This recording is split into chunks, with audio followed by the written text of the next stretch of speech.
നമസ്കാരം. പശ്ചിമ ബംഗാളിലെ സന്ദേശ് ഖാലിയെക്കുറിച്ച് പല വാർത്തകൾ വന്നിട്ടുണ്ട്. ആ വാർത്തകളിലൊക്കെ നിറഞ്ഞു നിൽക്കുന്നത് എന്താണ്? പശ്ചിമ ബംഗാളിലെ സന്ദേശ് ഖാലിയിൽ തൃണമൂൽ കോൺഗ്രസ് നേതാക്കൾ ഇടപെട്ടുകൊണ്ടിട്ടുള്ള ബലാത്സംഗ പരമ്പര, ഹിന്ദുവേട്ട ഇവയൊക്കെ നടന്നുകൊണ്ടിരിക്കുന്നു. നമുക്കറിയാം, പശ്ചിമ ബംഗാളിലെ സന്ദേശ് ഖാലിയിൽ തൃണമൂൽ കോൺഗ്രസ് നേതാക്കൾ നടത്തുന്ന ചവിട്ട് നാടകത്തെക്കുറിച്ച്, പീഡന പരാതി ഉൾപ്പെടെ ഉയർത്തിയ സ്ത്രീകളുമായിട്ട് പ്രധാനമന്ത്രി നരേന്ദ്രമോദി സംവദിക്കാൻ പോകുന്നു, കൂടിക്കാഴ്ച നടത്താൻ പോകുന്നു. ഇതൊക്കെയാണ് ഇനി വരുന്ന ദിവസങ്ങളിൽ സംഭവിക്കാൻ പോകുന്നത്.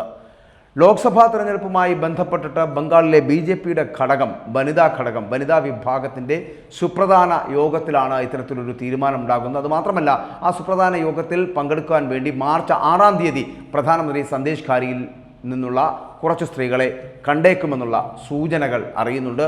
കാരണം അവിടുത്തെ ദാരുണമായ സംഭവത്തെക്കുറിച്ച് വിവരിക്കുന്നതിന് ഭരണകക്ഷിയായിട്ടുള്ള തൃണമൂൽ കോൺഗ്രസിൻ്റെ പ്രാദേശിക നേതാവായിട്ടുള്ള ഷാജഹാനും ഒപ്പം തന്നെ കൂട്ടാളികളുമൊക്കെ അവർക്കെതിരെ ഗുരുതരമായിട്ടുള്ള ആരോപണങ്ങൾ, വളരെ വലിയ ആരോപണങ്ങളുമായിട്ട് സന്ദേശ് ഖാലിയിലെ സ്ത്രീകൾ ഇപ്പോൾ രംഗത്തെത്തിയതോടെയാണ് നോർത്ത് 24 പർഗാനസിലെ ഗ്രാമം ദേശീയ ശ്രദ്ധയിലേക്ക് എത്തിയത് എന്നുള്ളതാണ്. തൃണമൂൽ കോൺഗ്രസ് നേതാവിനെതിരെ നിരവധി സ്ത്രീകൾ വലിയ പരാതികൾ എന്ന് പറഞ്ഞു കഴിഞ്ഞാൽ ലൈംഗിക പീഡന പരാതികളാണ് ഉന്നയിച്ചിരിക്കുന്നത്.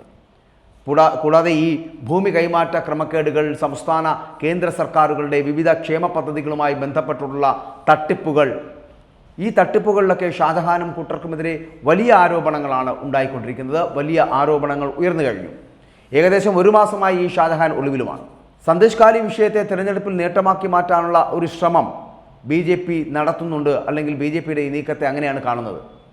ഈ സ്ത്രീകളുമായിട്ടുള്ള പ്രധാനമന്ത്രിയുടെ കൂടിക്കാഴ്ചയെ രാഷ്ട്രീയ നിരീക്ഷകരടക്കം വിലയിരുത്തുന്നത് അങ്ങനെയാണ്, BJPയുടെ രാഷ്ട്രീയ തന്ത്രമായിട്ടാണ്. പക്ഷേ 2019 തിരഞ്ഞെടുപ്പിൽ ബംഗാളിൽ തങ്ങളുടെ നില മെച്ചപ്പെടുത്തി ഏകദേശം അന്ന് 19 സീറ്റുകൾ കൂടി BJP നേടിയിരുന്നു എന്നുള്ളതാണ് വസ്തുത. അതെന്തുകൊണ്ടാണ് വിമർശകർ മറന്നുപോകുന്നത്? ഇത്തവണ സീറ്റുകളുടെ എണ്ണം വർദ്ധിപ്പിക്കുവാനുള്ള തന്ത്രങ്ങൾ മെനയുകയാണ് പാർട്ടി എന്നുള്ള കാര്യത്തിൽ സംശയമില്ല. അതവർ തുടർന്നുകൊണ്ടേയിരിക്കും. ഷാജഹാനെ സംരക്ഷിക്കാൻ ശ്രമിക്കുന്നതായി മമതാ ബാനർജിക്കെതിരെയും ഒപ്പം തന്നെ തൃണമൂൽ കോൺഗ്രസിനെതിരെയുമൊക്കെ വളരെ വലിയ ആരോപണങ്ങൾ BJP മുന്നോട്ട് വെക്കുന്നുണ്ട്.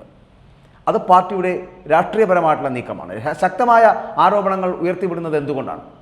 സന്ദേശ് ഖാലിയിലെ സ്ത്രീകൾക്ക് സംഭവിച്ചത് ഇനി മറ്റൊരിടത്തും സംഭവിക്കപ്പെടരുത്.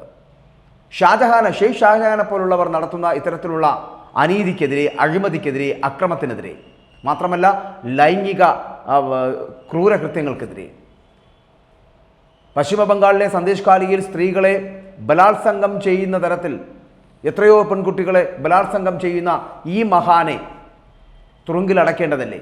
എന്തുകൊണ്ടത് ചെയ്യുന്നില്ല? ഒരു സ്ത്രീ മുഖ്യമന്ത്രിയായിരിക്കുന്ന പശ്ചിമ ബംഗാളിലെ സ്ത്രീകൾക്ക് സുരക്ഷയില്ലാതാകുന്നു. ഹിന്ദുവേട്ട നടത്തപ്പെടുന്നു എന്ന് പറഞ്ഞാൽ അതിൽ അതിശയോക്തിയില്ല എന്ന് പറയേണ്ടി വരും. ഹിന്ദു സ്ത്രീകളെ ഷാജഹാനെ പോലുള്ളവർ ഇങ്ങനെ മൃഗീയമായി ബലാത്സംഗം ചെയ്യപ്പെടുന്ന ഒരു സാഹചര്യം സന്ദേശ് ഖാലിയിൽ ഉണ്ടാകുന്നത് അടിച്ചമർത്തേണ്ടതല്ലേ? ആ അടിച്ചമർത്തൽ ഉണ്ടാകേണ്ടത് ഈ സംസ്ഥാന സർക്കാരിൽ നിന്നല്ലേ? എന്തുകൊണ്ട് മമതാ ബാനർജി അനങ്ങുന്നില്ല? എന്തുകൊണ്ട് മമതാ ബാനർജി ഷാജഹാനെ പോലുള്ളവരെ പിടിച്ച് തുറുങ്കിലടയ്ക്കുന്നില്ല? അതുകൊണ്ട് തന്നെയാണ് ഇപ്പോൾ കേന്ദ്ര നീക്കങ്ങൾ നടക്കുന്നത്. പ്രധാനമന്ത്രി പശ്ചിമ ബംഗാൾ മാർച്ച് മാസം 6-ാം തീയതി എത്തുകയും അവിടെ ഈ ബലാത്സംഗത്തിന് ഇരയായ അല്ലെങ്കിൽ അവരുമായി ബന്ധപ്പെട്ടുള്ള ആൾക്കാരുമായി, സ്ത്രീകളുമായി സംവദിക്കുവാനുള്ള ശ്രമം നടത്തുകയും ചെയ്യും. പശ്ചിമ ബംഗാളിൽ BJPയുടെ രാഷ്ട്രീയ തന്ത്രം പയറ്റുക എന്ന് വിമർശകർ പറയുമ്പോഴും കേന്ദ്ര നീക്കം എന്ന് പറയപ്പെടുന്നത് പശ്ചിമ ബംഗാളിലെ ഹിന്ദുവേട്ടയെ അടിച്ചമർത്തുക എന്നുള്ളതാണ്. ഒരിക്കലും ഒരു സ്ത്രീക്കും ഇത്തരത്തിലുള്ള ഗതികേട് ഉണ്ടാകാതിരിക്കട്ടെ. പശ്ചിമ ബംഗാളിലെ സ്ത്രീകൾ അനുഭവിക്കുന്ന മൃഗീയമായ ബലാത്സംഗങ്ങൾ ഇനി അവിടെ ഉണ്ടാകാതിരിക്കുന്നതിന് വേണ്ടിയിട്ടുള്ള ഒരു ശ്രമമാണ് കേന്ദ്ര സർക്കാർ നടപ്പിലാക്കുന്നത് എന്ന് മനസ്സിലാക്കാൻ ഈ വിമർശകർ എങ്കിലും ശ്രമിക്കേണ്ടതാണ്. രാഷ്ട്രീയത്തിൻ്റെ ലാഭം കരുതി പ്രധാനമന്ത്രിയെയും BJPയെയും നിരന്തരം കുറ്റപ്പെടുത്തുന്നവർ മനസ്സിലാക്കേണ്ടത് നമ്മുടെ നാട്ടിലെ സഹോദരിമാർ, അമ്മമാർ, പെങ്ങന്മാർ ഇവരെല്ലാം സുരക്ഷിതരാകേണ്ടതല്ലേ? അവരെ ഇങ്ങനെ പെരുവഴിയിൽ ബലാത്സംഗം ചെയ്യപ്പെടുന്ന തരത്തിലേക്ക് ഒരു സംസ്ഥാനത്ത് ഇത്തരത്തിലുള്ള മൃഗീയമായ അക്രമ പരമ്പരകൾ നടക്കുന്നുണ്ട് എങ്കിൽ അതിനെ അടിച്ചമർത്തേണ്ടതല്ലേ? വരും ദിനങ്ങളിൽ അത് മറ്റ് സംസ്ഥാനങ്ങളിലേക്ക് പടർന്നു പിടിക്കുവാനുള്ള ഒരു സാഹചര്യം ഉണ്ടാകാതിരിക്കാൻ നമ്മൾ നോക്കേണ്ടതല്ലേ? ഒരു സംസ്ഥാനം ഭരിക്കുന്നത് സ്ത്രീയായിട്ട് കൂടി ആ സ്ത്രീകൾക്ക് അവിടെ സംരക്ഷണം ലഭിക്കുന്നില്ല എങ്കിൽ ആ സംസ്ഥാനത്തേക്ക് കേന്ദ്ര നേതൃത്വം ഇടപെടുന്നതിൽ എന്താണ് തെറ്റ്? പ്രധാനമന്ത്രി അദ്ദേഹത്തിൻ്റെ ഔദ്യോഗികമായിട്ടുള്ള നിലപാടുകൾ വ്യക്തമാക്കി. രാഷ്ട്രീയത്തിനപ്പുറം മനുഷ്യത്വപരമായിട്ടുള്ള സമീപനം സ്വീകരിക്കാൻ ശ്രമിക്കുന്നതിനെ ഇങ്ങനെ വിമർശകർ പുച്ഛിച്ച് തള്ളരുത്. അത് മനുഷ്യത്വപരമായിട്ടുള്ളൊരു സമീപനമാണ് പ്രധാനമന്ത്രി സ്വീകരിക്കുന്നത് എന്ന് മനസ്സിലാക്കുവാനുള്ള മനസ്സെങ്കിലും ഉണ്ടാവുക.